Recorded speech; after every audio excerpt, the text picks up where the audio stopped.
Also begin you are watching the education channel. So आज की video dedicated है आपके डिप्लोमा स्टूडेंट्स के लिए। सो जितने भी बच्चे डिप्लोमा करने की कोशिश कर रहे हैं या जितने भी बच्चे डिप्लोमा करना चाहते हैं, आज उनकी बात हो रही है।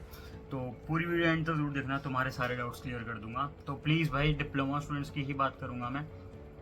11th एंड 12th वालों का बस थोड़ा थोड़ा ही बताऊंगा। तो अगर डीप में आना है तो उसके हिसाब से तुम कमेंट कर देना, तो उसके हिसाब से फिर फर्दर अगर हम बात करेंगे आगे। तो आज हम बात करते हैं डिप्लोमा स्टूडेंट्स की। तो यहाँ पे हम फटाफट से चलते हैं। तो यहाँ पे तुम देख पा रहे हो, यहाँ पे हमारे सबसे पहले माई हिस्ट्री। तो तुम्हें मेरे बारे में पता है, वैसे अगर नहीं पता तो मैं बता देता हूँ अपने बारे में। तो मेरा नाम कृष बेलवाल है और मैंने 3 साल का डिप्लोमा कर रखा है और अभी मैं तीसरे साल बी आर्क में हूँ, जो कि मैं CCA से कर रहा हूँ। ठीक है, चंडीगढ़ कॉलेज ऑफ आर्किटेक्चर से। एंड मेरे बारे में और डिटेल जानना है तो भाई बाद में बता दूंगा किसी और टाइम, अगर तुम्हें जानना है तो। बाद में यहाँ पे हम बात करते हैं यहाँ पे डिप्लोमा की, जिस बारे में आज हम बात करें, जिस बारे में आज वीडियो बनी हुई है। तो डिप्लोमा वर्सेस 11 एंड 12th, तो ये बहुत बड़ा घमासान युद्ध है भाई। तो बहुत के दिमाग में अलग अलग चीज़ें ख्याली पुलाव बना रहता है और बहुतों को तो पता भी नहीं होता कि भाई डिप्लोमा क्या चीज़ है। तो आज हम सभी के बारे में बात करेंगे। तो यहाँ पे तुम देख पा रहे हो, तो डिप्लोमा एक ऐसा तरीका है, एक ऐसा हमारा रास्ता है जहाँ से तुम एक और रास्ता है, मतलब तुम्हारी लाइफ में काफ़ी ज़्यादा पाथ्स होते हैं, वैसे एक रास्ता ये दे रखा है जहाँ से तुम एक तरीके से बीटेक कर सकते हो। ठीक है, और डिप्लोमा के बच्चे कौन से होते हैं और कौन ज़्यादा है डिप्लोमा में, उसके बारे में बात करते हैं। तो उससे पहले हम सीख लेते हैं जो कि मेन जो हमारा पर्सपेक्टिव होता है, जो कि सिंपल सभी के लिए सेम है, जो कि class 10th plus 11th and 12th। ठीक है, प्लस हमारा बीटेक हो गया। तो ये हमारा 6 साल का कोर्स बनता है। ठीक है, तो यहाँ पे अगर तुम देखोगे तो क्लास 10th हर कोई करता है, उसके बाद जाके 11 एंड 12th करते हैं जो कि 2 साल की होती है, एंड उसके बाद बीटेक करते हैं जो कि 4 साल की होती है, और टोटल यहाँ पे 6 ईयर का ड्यूरेशन रहता है। अब यहाँ पे हम एडवांटेज और डिसएडवांटेज के बारे में बात करते हैं। तो यहाँ पे हम तुम देख रहे हो, तो तुम 11 एंड 12th मतलब एक तरीके से साइंस वाले बैकग्राउंड से कर रहे हो, इंजीनियरिंग वाले बैकग्राउंड से कर रहे हो, तो तुम मैथमेटिक्स फिजिक्स केमिस्ट्री ही पढ़ोगे। एंड इसके अलावा तुम कुछ और नहीं पढ़ोगे, अलग अपने ब्रांच का नहीं पढ़ोगे। जो कि तुम फॉर एग्जांपल अगर तुम बीटेक में जाते हो, तुम वहाँ पे अपना कंप्यूटर साइंस हो गया, मैकेनिकल इंजीनियरिंग हो गया, इनके बारे में पढ़ते हो, पर उससे पहले तुम नहीं पढ़ पाओगे 11 एंड 12th में। ठीक है, वहीं अगर हम बात करें बीटेक के अंदर, तो यहाँ पे जो बीटेक की एंट्री होती है वो कैसे होती है, तो यहाँ पे जो बीटेक की एंट्री होती है वो होती है जेईई मेंस के थ्रू, जो कि सभी को पता है कि जेईई मेंस देना होता है, जो कि टिपिकल हर पूरे इंडियंस को पता है कि जेईई मेंस देना होता है। एंड जेईई मेंस और एडवांस, अगर उस हिसाब से हमें कॉलेज मिलते हैं जो कि टॉप रैंकिंग कॉलेज होते हैं, इसके NITs IITs। ठीक है, ये सारी चीज़ें। ठीक है, तो यहाँ पे हमें टॉप रैंकर वाले कॉलेजेस मिलते हैं। यहाँ पे सबसे बड़ा एडवांटेज यहाँ पे ये है। फिर अगर हम बात करें जो सेकंड केस स्टडी है हमारी, यहाँ पे हम देख पा रहे हैं कि क्लास 10 तो कर लिया है, बट क्लास 10 के बाद हमारा डिप्लोमा इन 3 ईयर्स, 3 साल का हमने डिप्लोमा करा है, जिसमें से अब मान के चलो जो पहला साल है उसके हिसाब से करिकुलम मैं बता देता हूँ क्या होता है। तो फर्स्ट ईयर जो होता है उसके अंदर हमारा 11 एंड 12th, जो कि यहाँ पे हम 2 साल में पढ़ रहे हैं, वही हम 1 साल में पढ़ते हैं।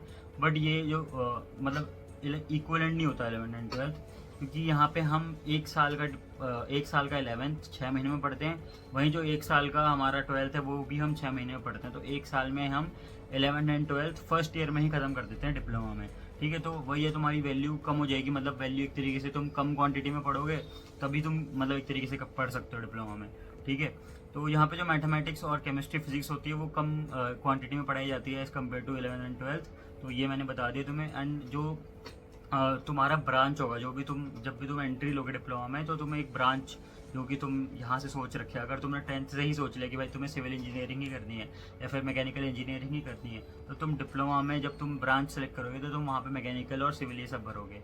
तो तुम जो 2 साल पढ़ोगे ना, तो वो जो आगे के पहले 1 साल तो तुमने 11 एंड 12th पढ़ लिया 6 सेमेस्टर में, मतलब 6 महीने में।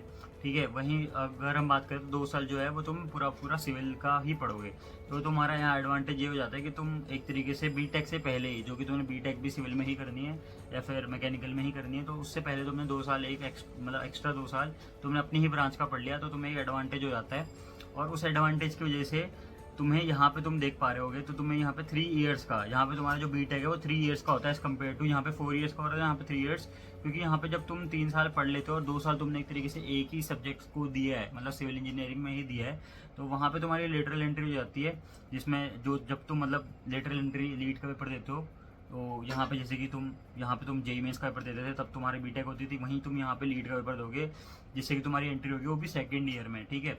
तो लिटरल एंट्री बोलते हैं उसे, तो सेकेंड ईयर में एंट्री होगी और वो भी ड्यूरेशन 6 साल का है। तो यहाँ पे तुम देख सकते हो दोनों में फ़र्क बस इतना का है कि यार यहाँ पे अगर हम बात करें कि डिप्लोमा की जो वैल्यू होती है वो कम होती है एज़ कम्पेयर टू तुम्हारा बीटेक को, जो अगर तुम मान के तुम्हारी एनआईटीज़ या आईआईटीज़ इनमें हो गया, तो उसके कंपेरेटिव में डिप्लोमा के कॉलेजेस का जो जो कॉलेजेस होते हैं वो इतने कैपेबल नहीं होते। वो सिर्फ मतलब एक तरीके से तुम्हारे गवर्नमेंट कॉलेज होते हैं वो इतने रेपुटेटिव नहीं होते एज़ कम्पेयर टू तुम्हारा जो डिग्री, मतलब अगर तुम जेई मेंस दे के अच्छे खासे कॉलेज अगर ग्रैप कर पा रहे हो तो उसके कंपैरेटिव में लो रैंक होते हैं वो, ठीक है। फिर हम अगर बात करें आगे, तो ये वाला सर्कमस्टेंस मेरे साथ हुआ था। तो यहाँ पे तुम देख पा रहे हो कि क्लास 10 प्लस डिप्लोमा 3 ईयर्स, तो 3 साल का diploma plus BR 5 years equals to 8 years. तो यहाँ पे अब तुम्हें लग रहा होगा कि भाई यहाँ 6 साल और यहाँ पे 8 साल, तो मैं तुम्हें कंपैरेटिवली पहले एनालाइज करा देता हूँ। तो यहाँ पे अगर हम बात करें तो BR, अगर यहाँ पे मैं डिप्लोमा हटा के यहाँ पे अगर हम बात करें 11th एंड 12th, तो उसके हिसाब से अगर हम यहाँ पे जज करें तो यहाँ पे क्लास 10 प्लस 11 एंड 12, तो यहाँ पे 2 साल प्लस BR में हमेशा 5 साल लगते हैं। तो 5 साल लगने के हिसाब से यहाँ पे टोटल 7 ईयर्स लगेंगे एक 11th एंड 12th वाले स्टूडेंट्स को भी, ठीक है। तो 11th एंड 12th वाला स्टूडेंट भी एक तरीके से 7 साल लगाता है, ठीक है। बट वो देखा जाए तो 5 साल लगा रहा है क्योंकि वो उससे पहले तो पढ़ नहीं पाएगा ना वो 11th एंड 12th में, ठीक है। तो आर्किटेक्चर, तो यहाँ पे उसका एक तरीके से डिग्रेडेशन आ जाता है कि भाई वो 11th एंड 12th तो पढ़ता है बट उसे एक तरीके से वो टेक्निकल पढ़ रहा होता है बट उसे एक तरीके से क्रिएटिव फील्ड में घुसा देते हैं, ठीक है। तो वो चीज़ है, अब वो उसके दिमाग में है। तो यहाँ पे एक तरीके से अगर तुम्हें पहले ही क्रिएटिव बनना है तो तुम यहाँ पे डिप्लोमा इन आर्किटेक्चर कर सकते हो। यहाँ पे इसका प्रॉफिट ये आता है कि तुम्हें बस 1 साल एक्स्ट्रा लगाना है। बट यहाँ पे एक तरीके से प्रॉफिट भी ये है कि जब तुम एंट्री करोगे BR में तो तुम्हें एक्सपीरियंस होगा, काफ़ी चीज़ों का, बहुत सारी चीज़ों का नॉलेज होगा। बस ये इंपॉर्टेंट होता है कि कहीं से भी तुमने डिप्लोमा कराओ वो एक अच्छा इंस्टीट्यूट ज़रूर हो, ठीक है। तो यहाँ पे तुम देख पा रहे होगे कि एक अच्छा खासा मैंने तुम्हें एग्जांपल दे दिया है। वहीं अगर हम बात करें वैल्यू की कि वैल्यू किसके कंपैरेटिव में क्या चीज़ और क्या बड़ी होती है क्या छोटी होती है, तो यहाँ पे तुम देख पा रहे हो कि डिप्लोमा जो होता है एज़ कम्पेयर टू बीटेक जो होता है वो कम होता है, ठीक है। अगर कोई बच्चा मतलब मान के चलो सीधा 11 एंड 12th करने का बीटेक करेगा, ठीक है, तो उसकी वैल्यू ज़्यादा होगी एज़ कम्पेयर टू एक डिप्लोमा स्टूडेंट की, क्योंकि डिप्लोमा के बच्चे की वैल्यू तुम्हें पता ही है। देखो एक डिप्लोमा का जो बच्चा होता है उसकी वैल्यू हाफ होती है बीटेक के बच्चे की। तो अगर फॉर एग्जांपल तुम्हें कोई भी इंडस्ट्री कोई भी गेटर कर रही है तो तुम्हें 20,000 रुपये देगी, वही एक बीटेक के बच्चे को 40,000 रुपये देगी, ठीक है। काम वो सेम ही कराएगी, बस वही है तुम्हें थोड़ा सा एक तरीके से तुम्हारी ट्रेनिंग करा दी जाएगी और उसके बाद तुम्हारे को सेम ही काम कराया जाएगा। तो यहाँ पे ये फ़र्क आ जाता है। इसीलिए काफ़ी बार देखा गया है कि डिप्लोमा के स्टूडेंट्स के बच्चों को ज़्यादा एम्प्लॉयमेंट मिलती है एज़ कम्पेयर टू बीटेक, क्योंकि भाई डिप्लोमा के स्टूडेंट्स ज़्यादा प्रॉफिटेबल होते हैं हर कंपनी के लिए। अगर तुम एक लाइव एग्जांपल बताऊँ तो तुम कभी भी टमाटर खरीदने जाते हो तो घर में जैसे कि राशन खरीदने जाते हो तो तुम ये देखते हो ना कि भाई कहाँ पे सस्ता है, तो जहाँ पे सस्ता होता है तुम वहाँ से लेते हो ना। वही सेम चीज़ तुम्हारी इंडस्ट्री वाले भी करते हैं कि जहाँ जो चीज़ उन्हें सस्ती दिख रही होती है, जहाँ पे उन्हें दिख रहा होता है कि यार यहाँ प्रॉफिट भी है, क्योंकि देखो एक डिप्लोमा स्टूडेंट्स को भी काफ़ी अच्छी नॉलेज होती है एज़ कम्पेयर टू तुम्हारा BR, कई बार मतलब बीटेक BR की बात कर रहा हूँ। तो ये चीज़ का फ़र्क पड़ जाता है क्योंकि एक अच्छा डिप्लोमा का कॉलेज अगर हो तो वहाँ पे काफ़ी ज़्यादा नॉलेज दे दी जाती है पहले से ही, ठीक है, जो कि कई बार मैंने देखा है यहाँ पे। तो जैसे कि CCET एक अच्छा खासा एग्जांपल है जो कि काफ़ी अच्छी नॉलेज प्रोवाइड करता है, पढ़ने वाले पर डिपेंड करता है। बाकी यहाँ पर डिप्लोमा इन आर्किटेक्चर मैंने तुम्हें अच्छी तरह समझा ही दिया है, सो आई होप यहाँ पे तुम समझ गए होंगे। एंड बाकी हम बात करें कुछ पॉइंटर्स की, तो यहाँ पे क्या क्या पॉइंटर्स हैं डिप्लोमा के एज़ कम्पेयर टू हमारा 12th की। तो यहाँ पे जो डिप्लोमा वाला है डिप्लोमा की बेनिफिट्स क्या हैं, तो यहाँ पे तुम्हें करियर फोकस मिल जाता है। अगर तुम्हारा पहले से करियर फोकस में है कि तुम्हें पता है कि मेरे ब्रदर ने सिविल इंजीनियरिंग करी है या फिर मेरा फोकस पहले से सिविल इंजीनियरिंग है या फिर मैकेनिकल इंजीनियरिंग है, तो तुम पहले से ही डिप्लोमा कर सकते हो उसमें। एंड उससे फ़ायदा ये रहेगा कि तुम्हारा 1 साल मतलब जो लगभग तुम्हारे 2 साल बचेंगे, ठीक है।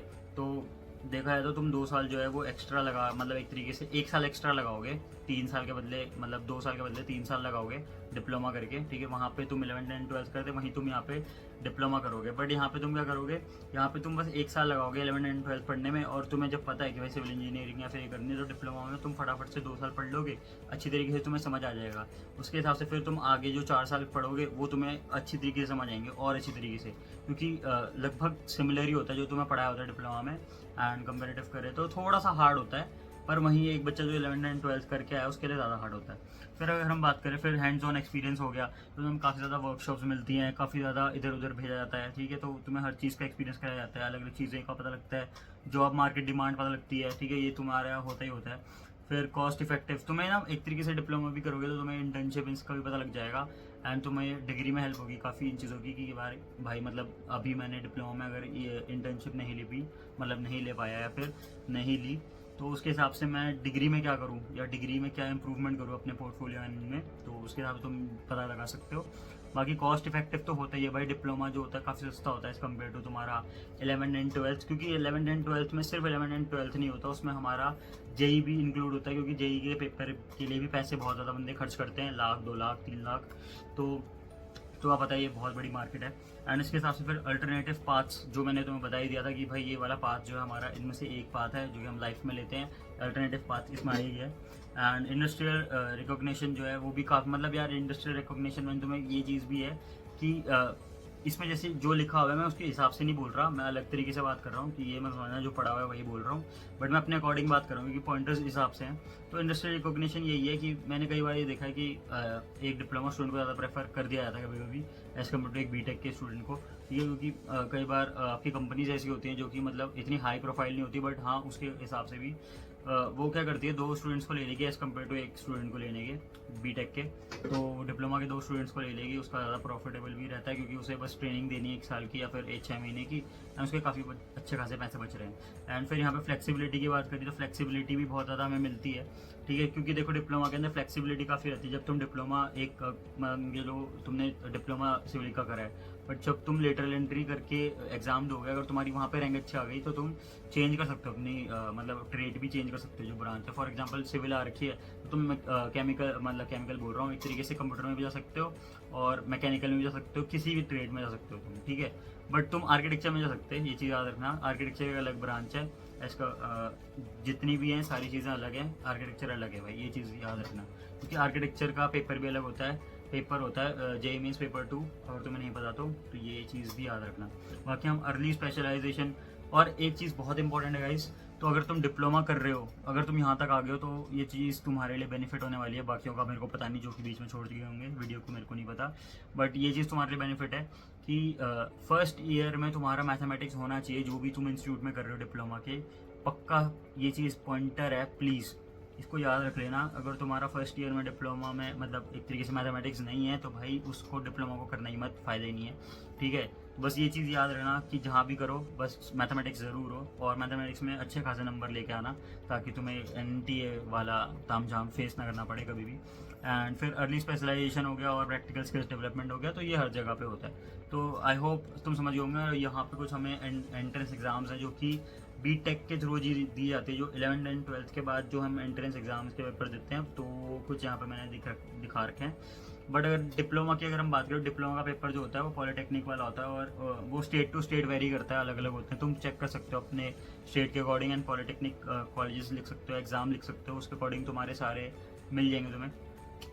एंड बस यही था, मिलते किसी और वीडियो में। Till then bye bye guys. I hope तुम्हें सारी की सारी मतलब पूरी वीडियो समझ आ गई होगी, एंड मैंने सारा कुछ तुम्हें समझा दिया होगा। अगर मुझसे कोई भी इसमें कुछ भी छूटा है तो प्लीज़ बताना ज़रूर, एंड कमेंट ज़रूर करना अपने थॉट प्रोसेस एंड ऑल, अगर तुम्हारे डाउट्स हैं एंड ऑल। बाकी इस वीडियो को लाइक ज़रूर कर देना, और इस चैनल पर नए हो तो सब्सक्राइब कर देना, क्योंकि आने वाला कंटेंट और ज़बरदस्त और बहुत मसालेदार होने वाला है, ठीक है। मैं मसालेदार इसलिए बोल रहा हूँ क्योंकि देखो इसमें ना बहुत सारी चीज़ आने वाली है इस चैनल के ऊपर, हिस्ट्री से रिलेटेड हर चीज़ आने वाली है। बाकी मुझे एक चीज़ और समझनी तुम्हारे से, अगर तुम इस वीडियो मतलब इस चैनल को अगर थोड़ा सा भी प्यार देना चाहते हो, फिर थोड़ा सा भी समझना चाहते हो, तो प्लीज़ यहाँ से स्किप अगर मत करना। बस मैं ये बोलना चाहता हूँ, मेरा बस यही कहने का मतलब है कि मैं ब्लॉग्स को अलग कर दूं और एजुकेशन वाले कंटेंट को अलग कर दूं, बस ये एक सजेशन मांग रहा हूँ तुमसे। तो तुम्हारा जैसा ओपिनियन होगा प्लीज़ कमेंट ज़रूर करना, ये मेरे लिए भी बहुत बेनिफिशियल है और तुम्हारे लिए भी। मिलते किसी और वीडियो में, till then bye bye guys. अगर तुम्हें नहीं पता मेरा दूसरा चैनल कौन सा है तो वो बहुत पहले मैंने छोड़ दिया था, वैसे तो ड्रॉ विद क्रिश बेलवाल था, बट उसका नाम मैंने KB कर दिया था, KNB, सो क्रिश बेलवाल जैसे कि मेरा नाम है। एंड मिलते किसी और वीडियो में, till then bye bye guys. Do check it out the KB channel, and वहाँ से भी तुम्हें ब्लॉग्स मिल जाएंगे अच्छे खासे, शीशे के भी ब्लॉग्स मिल जाएंगे, हम बहुत जगह गए थे घूमने के लिए, वहाँ के ब्लॉग्स मिल जाएंगे, बहुत सारी चीज़ें भी हमने करी थी उस वीडियो में, मतलब चैनल में। एंड इस चैनल में हम कोशिश कर रहे हैं एजुकेशन प्रोवाइड करने की बच्चों को जितनी भी हो सके, ठीक है। जितने भी मेरे से छोटे हैं, मुझसे बड़े हैं, मैं सबको यही कोशिश करता हूँ कि कुछ बता पाऊँ, कुछ समझा पाऊँ, या फिर उनके मतलब बच्चों के लिए हेल्प कर पाऊँ, क्योंकि कई बार पेरेंट्स भी देखते हैं, मैंने देखा है कई बार बहुत सारे पेरेंट्स देख रहे होते हैं इस वीडियो को।